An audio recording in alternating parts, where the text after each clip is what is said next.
सढौरा स्थानीय rest house में वीरवार को कांग्रेस कार्यकर्ताओं ने पूर्व प्रधानमंत्री डॉक्टर मनमोहन सिंह को श्रद्धांजलि अर्पित करते हुए उनको याद किया। उनके द्वारा किए गए कार्यों पर भी प्रकाश डाला गया।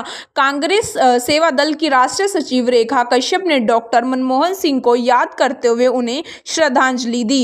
उन्होंने बताया कि उन्हें अनेक बार डॉक्टर मनमोहन सिंह के साथ कार्य करने का मौका मिला है। कांग्रेस के पूर्व जिला महासचिव सुधीर भल्ला ने उन्हें याद करते हुए कहा कि एक महान अर्थशास्त्री के साथ साथ 10 वर्ष तक प्रधानमंत्री के पद पर आसीन रहे और उनके द्वारा किए गए जनहित में अनेक कार्य जिसमें मनरेगा प्रमुख है। ऐसे महान व्यक्ति के जानने से जो क्षति हुई है उसकी पूर्ति नहीं की जा सकती। कांग्रेस के पूर्व जिला उपाध्यक्ष अंकित अग्रवाल ने कहा कि डॉक्टर मनमोहन सिंह बिना किसी भेदभाव के राजनीति में रहे हैं। मेरी आप सभी से अपील, वीडियो को शेयर जरूर करें। उन्होंने कहा कि अपने कार्यकाल में अनेक कार्य किए जिनको आज भी याद किया जाता है। कांग्रेस के वरिष्ठ नेता इंद्रजीत सिंह ढिल्लों एवं दिलावर हुसैन व संदीप गुप्ता ने डॉक्टर मनमोहन सिंह को याद करते हुए अपनी श्रद्धांजलि उन्हें अर्पित की और कहा कि डॉक्टर मनमोहन सिंह एक महान अर्थशास्त्री भी रहे हैं जिन्होंने भारत की अर्थव्यवस्था को बहुत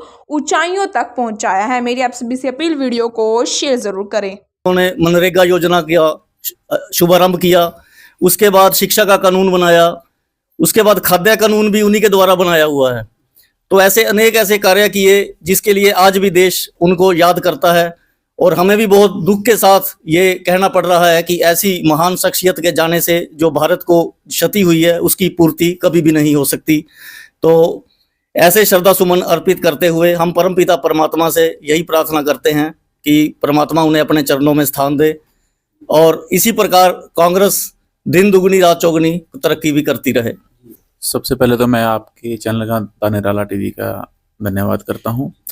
आज जो है हमारे सभी सढौरा के जो है कांग्रेसी कार्यकर्ता जितने भी हैं उन्होंने श्रद्धा सुमन अर्पित किए डॉक्टर मनमोहन सिंह जी को। डॉक्टर मनमोहन सिंह जी जो है एक बिना भेदभाव के राजनीति की उन्होंने, और उनका हमारे देश से चले जाना बहुत ही बड़ी क्षति है जो कि हम कभी पूर्ण नहीं कर पाएंगे। हमारे लिए क्या, पूरे देश के लिए क्षति है, क्योंकि जो उनकी करनी थी उसका कोई मुकाबला नहीं है। और इसी डॉक्टर मनमोहन सिंह जी एक अमर वो है, मतलब शख्सियत थी, और हम परमपिता परमेश्वर से प्रार्थना करेंगे कि इनकी आत्मा को शांति बने। धन्यवाद। आज हम यहाँ पर सढौरा ब्लॉक में जो इकट्ठा हुए हैं, हमारे देश के 13वें प्रधानमंत्री रहे डॉक्टर मनमोहन सिंह जी। वो बहुत ही सरल स्वभाव के थे, शांत स्वभाव के थे। मैं उनके साथ कई बड़ी रैलियों में मैंने स्टेज पे ड्यूटी भी दी है। और जैसा कि आप देखो कि चीन और अमेरिका जैसे देश अर्थव्यवस्था से काफी जूझ रहे थे, उनकी अर्थव्यवस्था डगमगा गई थी और हमारे भारत की अर्थव्यवस्था बहुत अच्छे थी उस टाइम, मनमोहन सिंह जी के टाइम।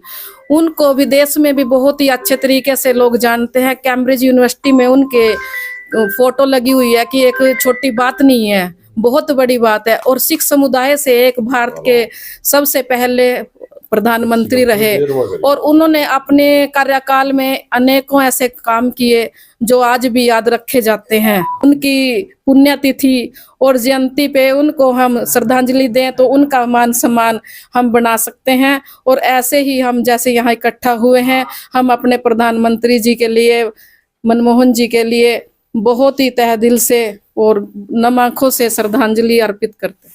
लीलो साहब, जिस तरह से डॉक्टर साहब के लास्ट टाइम में जब उनका अंतिम संस्कार के टाइम पे एक कंट्रोवर्सी जगह को लेकर भी देखने को मिली, सरकार की तरफ से कहें या कांग्रेस की तरफ से, तो क्या ऐसे मौके पर इन सब चीज़ों की जगह होनी चाहिए? क्या कुछ मानना है आपका? देखो जी, देश के प्रधानमंत्री, पूर्व प्रधानमंत्री मनमोहन सिंह जी ने, जिन्होंने हिंदुस्तान की राजनीति को एक नया मोड़ दिया, अर्थव्यवस्था को, उस समय जिस वक्त पीवी नरसिम्हा राव जी प्रधानमंत्री थे और इनको वित्त मंत्री बनाया, उस वक्त हिंदुस्तान की अर्थव्यवस्था बड़ी नाजुक दौर से गुजर रही थी। उन्होंने आगे आर्थिक सुधार किया। सुधार करने के बाद जो है ना जी, उन्होंने देश को सही दिशा देने के लिए मतलब इतने कदम उठाए कि आज हमारे देश की जो अर्थव्यवस्था, जिसके लिए आज मोदी जी भी कहते हैं कि हमने यहाँ पहुँचा दिया इसको, उसकी नींव रखने वाले ही मनमोहन जी थे। और जैसे उनका नाम था वैसे ही उनका व्यक्तित्व था, वो जिससे मिल लेते थे उसका मन मोह लेते थे। दूसरी बात जो आपने कही कि भाई ये देखो, राजनीति ऐसी इतनी घटिया स्तर की नहीं होनी चाहिए कि एक पूर्व प्रधानमंत्री जिन्होंने 10 साल तक बिना किसी वाद विवाद के अपना कार्यकाल पूरा किया, और जब उनके लिए मतलब एक आम आदमी जिसका नगर निगम बोर्ड पे जो है ना संस्कार होता है, वहाँ पे उसका संस्कार होना ही जो है ना उनका बहुत बड़ा अपमान किया। इसके लिए जो है ना हमारा सिख समुदाय तो है ही है, हर एक जो मनमोहन जी से प्यार करता है वो भी इस बात से मतलब दुख प्रकट करता है कि ये सरकार की नीति अच्छी नहीं है, इसमें सरकार को अपने आप को बदलना चाहिए। वाहे खालसा वाहे फतेह।